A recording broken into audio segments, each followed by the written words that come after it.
راہ ایمان.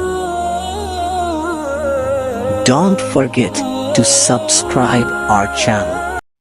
الرحمن الرحیم نحمده ونصلی علی رسول الکریم اما بعد.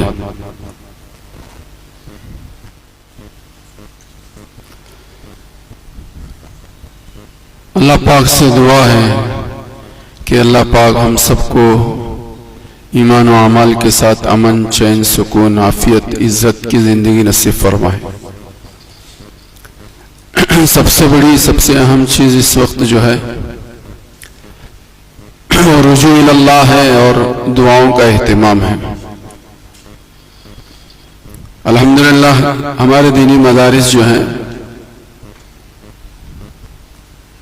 نہ صرف یہ کہ وہ دین کے حفاظتی قلعے ہیں، بلکہ اس وقت جو ہے وہ بہترین ملک اور ملک کے بسنے والے تمام باشندوں کے لیے وہ دست و دعا ہیں.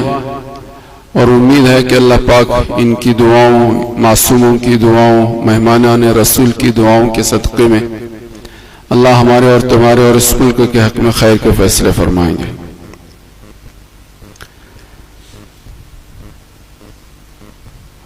نہ صرف مدرسے کے بچوں پر ہم اکتفا کریں، بلکہ میری اور آپ کی سب کی بھی ذمہ داری ہے کہ ہم سب بھی خوب دعاؤں کا اہتمام بھی کریں، اور بزرگوں کی طرف سے کچھ دعاؤں کے اہتمام کی تاکید آ رہی ہے. انشاءاللہ اس کو بھی کسی موقع پر آپ حضرات کی خدمت میں رکھا جائے گا، جو مستقل کرنے کا کام ہے.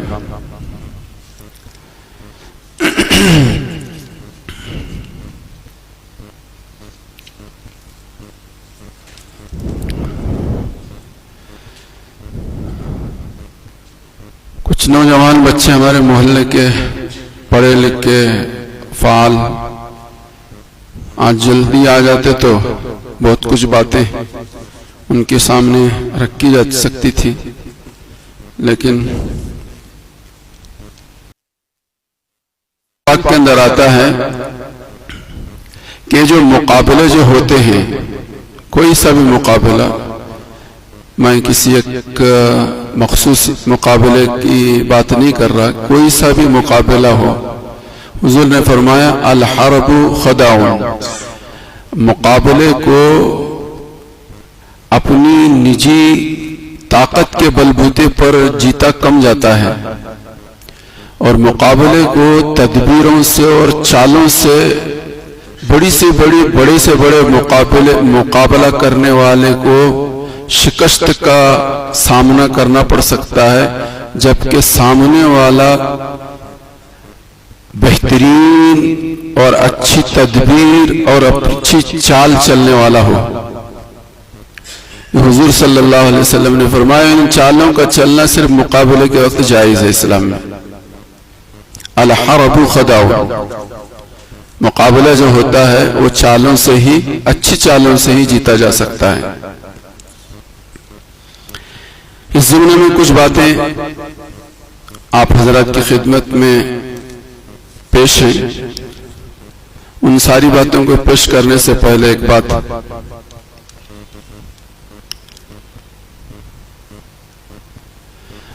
ہرا دیکھ کر اچھلنا اور لال دیکھ کر پھسلنا یہ منافقوں کی چال ہے، یہ منافقوں کی خصلت ہے. عموماً ہمارے ہاں یہ ہوتا ہے اور ہو رہا ہے، ہوا ہے، ہو رہا ہے.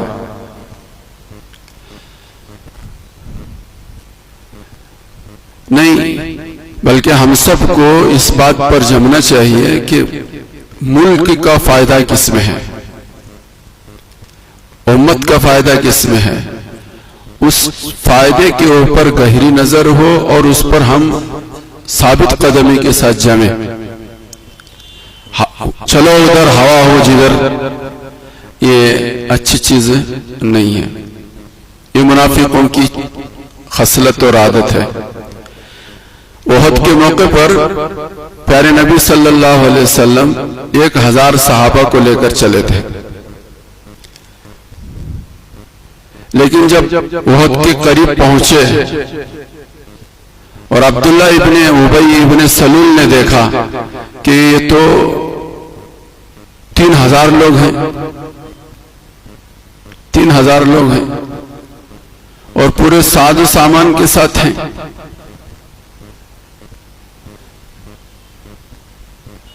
ان سے مقابلہ کرنا اپنے آپ کو موت کے منہ میں پہنچانا ہے۔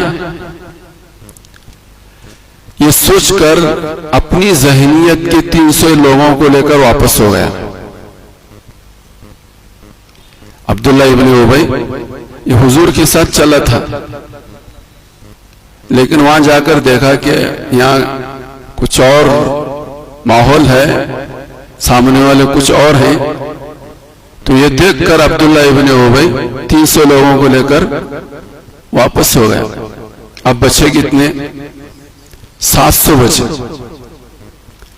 700 نے مقابلہ کیا، اس میں 50 لوگوں میں اختلاف ہوا، 650 لوگوں میں کوئی اختلاف نہیں تھا۔ اختلاف کتنے میں ہوا؟ صرف 50 لوگوں میں اختلاف ہوا۔ حضرت محمد رسول اللہ نے جن 50 لوگوں کو ایک پہاڑی پر رکایا تھا، ان 50 میں تھوڑے ادھر ہو گئے تھوڑے ادھر ہو گئے، جس کے نتیجے میں مقابلہ جو ہے وہ کامیابی ناکامی میں بدل گیا۔ وہ کامیابی ناکامی کتنے لوگوں میں؟ صرف 50 لوگوں میں اختلاف ہوا۔ اس لیے بار بار اس وقت ہم مسلمانوں کے سامنے یہ بات رکھی جا رہی ہے کہ بھائی پوری طرح سے غور و خوض کے بعد کسی ایک نتیجے پر ہم پہنچیں جو ملک کے حق میں مفید ہو، ملک کے اندر امن، شانتی، مظلوموں کی حمایت، مظلوموں کو ظلم سے بچانا، ان ساری چیزوں کو سامنے رکھ کر ایک فیصلے پر ہمیں آنا ہے اور اس فیصلے پر ہر حال میں جمنا ہے۔ اگر چند لوگ بھی منتشر ہو جاتے ہیں، اختلاف کا شکار ہو جاتے ہیں، جیسا کہ آپ کے حضرات کے سامنے میں نے یہ بات رکھی، تو یہ اختلاف بھی اچھی چیز نہیں ہے، اور حالات کو دیکھ کر اپنے فیصلے کو بدلنا بھی اچھی چیز نہیں ہے۔ حالات کو دیکھ کر اگر مشورے سے بدلا جاتا ہے تو بات الگ ہے، انفرادی طور پر انڈیویجول کچھ افراد، کچھ کمیٹی، کچھ جماعتیں، کچھ تنظیمیں، کچھ محلے اگر اپنا فیصلہ بدل لیتے ہیں تو یہ نہ صرف یہ کہ ان کے حق میں نقصان دہ بلکہ ملک اور ملک کے تمام باشندوں کے لیے نقصان دہ کی چیز ہے۔ صرف مسلمانوں کے لیے نقصان دہ نہیں ہے بلکہ ملک کے تمام باشندوں کے لیے نقصان دہ ہے۔ ایک چیز تو مجھے آپ حضرات کی خدمت میں رکھنی تھی، جیسے کہ میں نے آپ حضرات کے سامنے یہ بات رکھی کہ باطل بھی اور تمام حضرات بھی غزوہ احزاب کے موقع پر حوی بن اخطب کعب بن اسد کے پاس گیا۔ کعب بن اسد اور حضرت محمد رسول اللہ کا آپس میں معاہدہ ہو چکا تھا، معاہدہ ہوا تھا کہ ہم ان کا تعاون کریں گے، وہ ہمارا تعاون کریں گے، لیکن حوی بن اخطب نے کعب بن اسد کو خوب سمجھایا۔ یہ قریظہ قبیلے قریظہ کے سردار تھے کعب بن اسد، کہ بھئی اس وقت جو ہے مکہ مکرمہ، مکہ کے تمام لوگ اور قبیلہ غطفان کے لوگ اور بنو نذیر، یہ سب کے سب ایک جٹ ہو گئے ہیں، تم بھی ہماری ہاں میں ہاں ملاؤ۔ کعب بن اسد سے حوی بن اخطب نے کہا مکہ مکرمہ کے سارے بے ایمان، قبیلہ غطفان کے سارے لوگ اور بنو قریظہ، بنو نذیر کے سارے لوگ، یہ تینوں ایک جٹ ہو چکے ہیں، اب رہے صرف قبیلہ قریظہ کے لوگ، اور قبیلہ قریظہ کے سردار تم ہو، اگر تم ہماری بات مان لیتے ہو تو اس مرتبہ نہ رہے گی بانس نہ بجے گی بانسری، نعوذ باللہ، اس فیصلے کے لیے تم بھی ہماری ہاں میں ہاں ملاؤ۔ لیکن کعب بن اسد نے کہا کہ نہیں، تو ہمیشہ نحوست لے کر آیا ہے، تو ہمیشہ نقصان لے کر آیا، میں تیری بات کو قبول نہیں کرتا۔ بہت سمجھانے کے باوجود بھی کعب بن اسد نے سمجھا، تو اخیر میں چال چلی۔ کیا چال چلی کہ دیکھو تمہارے لوگ 90 لوگ جو ہے مکہ مکرمہ میں کسی معاہدے کے تحت محصور ہیں، بند ہیں مکہ مکرمہ کے بے ایمانوں کے پاس، اگر وہ چھوڑ دیے جائیں تو تم ہمارا ساتھ دینے کو تیار ہو۔ تو اس پر کیا کہتے ہیں کعب بن اسد تیار ہوگا کہ اچھی بات ہے، ہم حضرت محمد رسول اللہ سے معاہدہ توڑنے کو تیار ہیں، تمہارا ساتھ دینے کو تیار ہے۔ یعنی مکہ کے بے ایمانوں کے ساتھ، قبیلہ غطفان کے ساتھ اور بنو نذیر کے ساتھ ہم ساتھ دینے کے لیے تیار ہیں۔ 90 لوگ جو مکہ مکرمہ میں ہمارے محصور ہیں، ہمارے ان کو چھوڑنے کا اگر فیصلہ کرتے ہیں تو ہم حضرت محمد رسول اللہ سے جو ہے اپنے معاہدے کو توڑنے کے لیے تیار ہیں۔ یہ ہر جگہ ہوتا ہے، روز اول سے ہو رہا ہے اور آج بھی ہو رہا ہے اور ہمیشہ ہوتا رہے گا، اسی کا نام مقابلہ ہے۔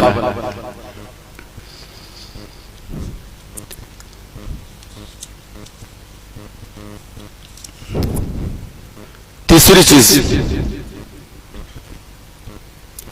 انہوں نے تو معاہدہ توڑ لیا، اور یہ سب بنو نذیر، بنو قریظہ، قبیلہ غطفان اور مکہ کے بے ایمان، اندر سے بھی باہر سے بھی، یہ سب کے سب مسلمانوں کے خلاف مقابلے کے لیے تیار ہو گئے، اور ادھر سے بھی ادھر سے بھی مقابلے کے لیے آمنے سامنے ہو گئے۔ بیچ میں خندق حائل تھی۔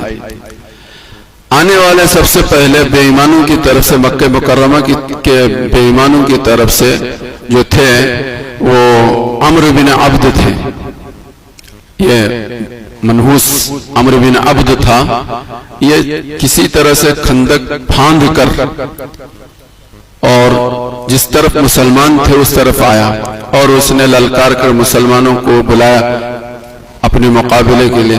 تو حضرت علی رضی اللہ تعالیٰ عنہ اس کے مقابلے کے لیے آئے۔ تو حضرت علی سے اس نے پوچھا عمرو بن عبد نے کہ تم کون ہو؟ تو انہوں نے کہا میں علی ہوں۔ تو عمرو بن عبد نے کہا کہ تم میرے چچا کے لڑکے ہو، میں تم سے مقابلہ نہیں کرنا چاہتا، میری یہ تمنا نہیں ہے، کسی اور کو بھیجو۔ تو حضرت علی نے کہا کہ میں چاہتا ہوں کہ تجھے جہنم واصل کروں۔ اس پر اسے طیش آ گیا۔ حضرت علی نے کہا کہ میں تجھے جہنم پہنچانا چاہتا ہوں، تیرا ارادہ نہ ہو میرا ارادہ ہے تجھے قتل کرنے کا۔ اس پر اس کو طیش آیا، اور بہت بڑا پہلوان تھا عمرو بن عبد، بہت طاقتور آدمی تھا۔ اس نے وار کیا، حضرت علی رضی اللہ تعالیٰ عنہ نے اپنے آپ کو اس وار سے بچایا۔ اس وار کے بعد حضرت علی نے جو وار کیا اس پر، اس وار کو برداشت نہیں کر سکا اور خندق میں گر گیا، اور وہیں یہ دم توڑ دیا، اور اس کے بعد اس کا مسئلہ ختم ہو گیا۔ اس کے بعد اس کی نعش کو کفار مکہ، مشرکین مکہ نے کہا کہ 10,000 دینار ہم دے دیں گے، یہ نعش ہمیں واپس کر دو۔ سرکار مدینہ محمد عربی صلی اللہ علیہ وسلم نے کہا یہ خبیث، یہ ناپاک تھا، اور اس کی دیت بھی ناپاک ہے، اس پر بھی اور اس کی دیت پر بھی لعنت ہو اللہ کی، لعنت ہو اللہ کی۔ حالانکہ ہم سب جانتے ہیں، بار بار یہ سن گئی بات، کہ غزوہ احزاب کے موقع پر صورتحال یہ تھی کہ صحابہ کے پیٹ پر ایک ایک پتھر بنا ہوا تھا، اور حضرت محمد رسول اللہ صلی اللہ علیہ وسلم کے پیٹ مبارک پر 2 پتھر بنے ہوئے تھے، فاقے پر فاقے تھے، حالات دیگر وہ تھے۔ لوگوں کے پاس، حضرت حذیفہ کے پاس سردی سے بچنے کے لیے کوئی چادر نہیں تھی، سردی کڑاکے کی سردی تھی، بچنے کے لیے چادر تک نہیں تھی۔ کپڑے کا یہ حال تھا، کھانے پینے کا یہ حال تھا کہ کھانے کے لیے کھانا نہیں تھا۔ ایسے موقع پر ایک نعش مانگی جا رہی، کفار مکہ نعش مانگ رہے ہیں، نعش لاش ہمارے حوالے کر دو، 10,000 دینار ہم آپ کو دے دیں گے۔ سرکار نے فرمایا اس پر بھی اور اس کی دیت پر بھی لعنت ہو، ہمیں ایسے مال کی ضرورت نہیں۔ اللہ کرے کہ ہمارے لوگ اسے سمجھے. آج مال کی اتنی محبت آ گئی ہے. 500 روپے کیا حیثیت ہے 500 روپے کی, اور 1000 روپے کی کیا حیثیت ہے. 500 روپے اور 1000 روپے اور ایک کوکر اور ایک یہ اور اس کی وجہ سے ایک قیمتی سرمایہ کو ہم فروخت کر دیتے ہیں. یہ قیمتی سرمایہ نہیں, ایمان کا سودا کہے, ایمان کا سودا ہے. حضور نے لعنت بھیجی اس پر. ایک تیسری چیز مجھے آپ حضرات کی خدمت میں رکھنی تھی.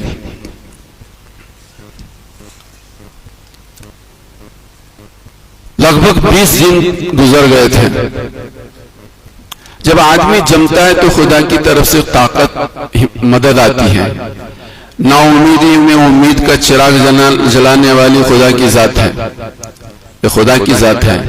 بعض مرتبہ آدمی کوشش کرتا ہے کسی کو ناکام کرنے کے لیے, اس کی وہ کوشش اپنے ہی ناکام کا ذریعہ و سبب بنتی ہے. مثال, ایک مثال, روس افغانستان پر اپنی پوری قوت و طاقت کے ساتھ اپنی پنجے گاڑنے کے لیے یہاں اترا افغانستان کے اندر. افغانستان کے مسلمان نہتے, بے کس, بے بس, بہت کمزور ملک, اور روس اس زمانے کی سپر طاقت تھی.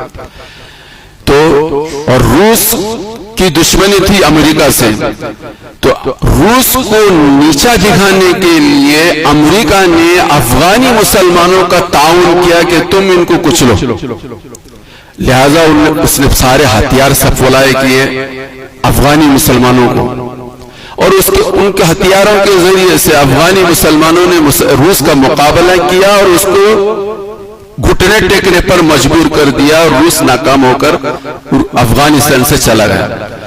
اس درمیان امریکہ کو دشمنی تھی روس سے, اور اس کا مقابلہ کرنے کے لیے ان کو ہتھیار سپلائی کیا اس نے.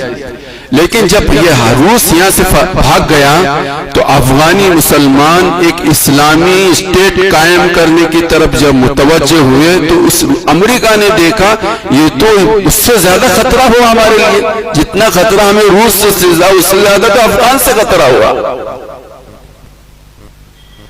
تو پھر 9/11 کا بہانہ بنا کر پھر ان کو کچلنے کے لیے, افغانیوں کو کچلنے کے لیے میدان میں امریکہ اترا. لیکن امریکہ 20 سال تک لڑتا رہا. 20 سال کے بعد بھی اس کو بھی گھٹنے ٹیکنے پڑے. تیار کس نے کیا اس کو؟ افغانی مسلمانوں کو تیار کس نے کیا؟ امریکہ نے تیار کیا. یہ تو کچھ نہیں جانتے تھے, یہ نہتے تھے, بے کس تھے, بے بس تھے. گویا کہ شروع میں امریکہ نے انہیں کو سپلائی کیا, اور سپلائی کرنا اس بات کی علامت تھی کہ افغان کی سرزمین امریکہ کے لیے قبرستان بننا تھا. امریکہ کے فوجیوں کے لیے قبرستان کہاں تھا؟ وہ افغان کی سرزمین تھی. تو اللہ پاک کبھی کبھار ایسا کرتے ہیں کہ محنت کرنے والے کام کرتے ہیں, لیکن ان کا کام کرنا ہی ان کی موت کا ذریعہ سبب بنتا ہے. یہ ہمارے سامنے سب مشاہدہ ہے. یہ سیرت و تاریخ ہمارے سب مجھ سے زیادہ آپ تمام حضرات جانتے ہیں.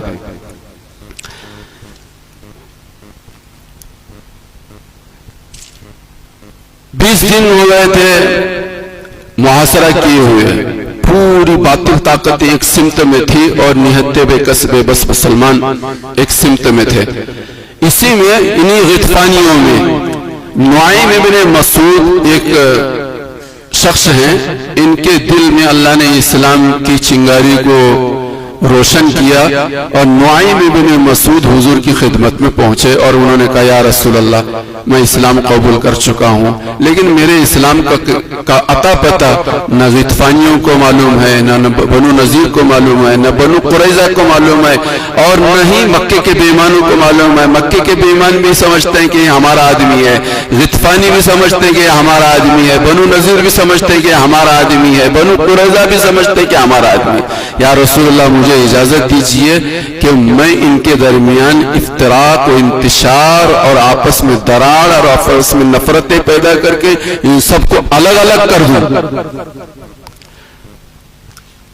تو حضرت محمد رسول اللہ صلی اللہ علیہ وسلم کی خدمت میں حاضر ہو کر اجازت لے کر نعیم بن مسعود سب سے پہلے بنو کیا کہتے ہیں بنو قریظہ کے پاس گئے. بنو قریظہ نے سے کہا کہ دیکھو تم تو مسلمانوں کے پڑوسی ہو، اگر بالفرض مسلمان کامیاب ہو گئے اور کفار مکہ مشرکین مکہ ناکام ہو گئے تو تمہارے پڑوسی تو مسلمان ہیں، مسلمان تمہارے ساتھ کیا سلوک کریں گے؟ تمہاری زمین جائیداد یہاں ہے، یہ بے ایمان مکے کے بے ایمان تو اپنی زمین جائیداد تو مکے میں چھوڑ کر آئے ہیں، ناکام ہو گئے تو چلے جائیں گے مکہ مکرمہ، تم کہاں جاؤ گے؟ یہ بات نعیم ابن مسعود نے کہی تو انہوں نے کہا ان سے اس پر کوئی اثر نہیں پڑا، ان کو کوئی اثر نہیں ہوا، معلوم ہوتا ہے کہ تیرے اندر شرارت کی چنگاری ہے، یہ کہہ کر کے ان کو واپس کر دیا. تو نعیم ابن مسعود وہاں سے واپس آئے اور کفار مکہ مشرکین مکہ کے پاس گئے اور ان کے پاس جا کر یہ کہا کہ دیکھو، اور بہت ساری باتیں کی، مختصر وقت تھوڑا سا ہے، مجھے پوائنٹ صرف آپ حضرات کی خدمت میں رکھنا ہے. ان کو اپنی حمایت میں لیا، یہ بتلایا کہ میں تمہارا خیر خواہ ہوں، تم میرے خیر خواہ ہوں. تو ابو سفیان نے کہا کہ کوئی نقطے کی بات مسلمانوں کی طرف سے تمہارے علم میں ہو تو آپ ہمارے سامنے رکھیں. تو اب نعیم ابن مسعود نے ابو سفیان کے سامنے یہ کہا کہ مجھے میرے علم میں یہ بات ہے کہ ان بنو قریظہ اور بنو نذیر کو کا تمہارا ساتھ دینا یہ ان کے دل میں کھٹک پیدا ہو گئی ہے اور وہ چاہتے ہیں حضرت محمد رسول اللہ سے کہ ہماری اس غلطی کو آپ معاف کریں. اس معافی کے عوض میں ہم کفار مکہ کے چند افراد کو گرفتار کر کے آپ کے حوالے کریں گے، آپ ان کو آپ کے حوالے ہوتے ہی ان کو قتل کر دینا. یہ بات نعیم ابن مسعود نے ابو سفیان ابن حرب کے سامنے رکھی. وہ تمہارے پاس تمہارے تعاون کے لیے چند افراد اپنے پاس مانگیں گے، بطور رہن کے اپنے پاس مانگیں گے، آپ مت دینا ان کو. تو ابو سفیان بہت مبارکبادی دی ان کو کہ ایک راز کی بات ہمارے پاس تم نے رکھی ہے، یہ کہہ کر ان کو واپس کر دیا. دوسرے دن سنیچر کا دن تھا. سنیچر کے دن اہل کتاب جو ہے مقابلہ نہیں کرتے اور کفار مکہ مشرکین مکہ نے چاہا تھا کہ یہ قبیلہ غطفان کے لوگ بنو نذیر بنو قریظہ اور مکہ کے مکرمہ کے سارے بے ایمان سب کے سب مدینے پر حلہ بولیں، لیکن انہوں نے کہا کہ آج سنیچر کا دن ہے، آج ہم کوئی کام نہیں کریں گے، ہم صرف عبادت کا کام کریں گے. سنیچر کا دن چلا گیا تو اتوار کا دن آیا تو انہوں نے پھر مطالبہ رکھا. تو قبیلہ غطفان کے لوگوں نے اور بنو نذیر نے بنو قریظہ نے کہا کہ دیکھو ایک شرط پر ہم تمہارا ساتھ دیں گے، تم تمہارے چند افراد کو ہمارے پاس بھیجو.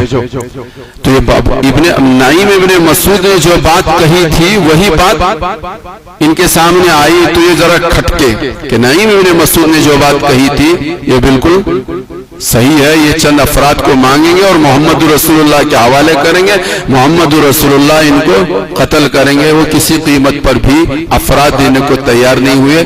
اس کی وجہ سے ان میں دونوں میں قبیلہ غطفان میں اور بنو نذیر میں بنو قریظہ میں اور کفار مکہ میں سب میں تفریق پڑ گئی. اور اسی رات میں اللہ پاک نے تیز ہوا چلائی، آندھی چلائی اور سردی کڑاکے کی پڑی. ادھر ادھر ساتھیوں سے نا امیدی ہوئی اور ادھر ماحول خراب ہوا، جس کے نتیجے میں سب کفار مکہ مشرکین مکہ نے یہ آواز چلائی کہ بھائی واپس چلو واپس چلو واپس چلو واپس چلو. تو مجھے یہ کہنا ہے کہ اصل میں ہمیں کوئی چال چلنی نہیں آتی، کھیل کھیلنا نہیں آتا. یہ مسئلہ ہمارا سب سے بڑا مسئلہ ہے. ہم ایسی چال چلتے ہیں، ایسی راستہ اختیار کرتے ہیں بجائے فائدے کے ہمیں نقصان اٹھانا پڑتا ہے. سیرت اور تاریخ ہمیں یہ بتاتی ہے کہ ایسے موقعوں پر ہمیں کیا کرنا چاہیے، کیا نہیں کرنا چاہیے، کیسے کرنا چاہیے. اللہ کرے کہ ہم سب سمجھنے والے بنیں. ان ساری باتوں کو میں اس لیے آپ حضرت خدمت میں رکھا ہوں تاکہ ہم جے دن باقی ہیں اس کو غنیمت سمجھ کر آنے والے دنوں میں ملک کو بھی اور اپنے آپ کو بھی نقصان سے بچانے کا راہ اختیار کر کے کچھ کام کرنے کی کوشش کریں.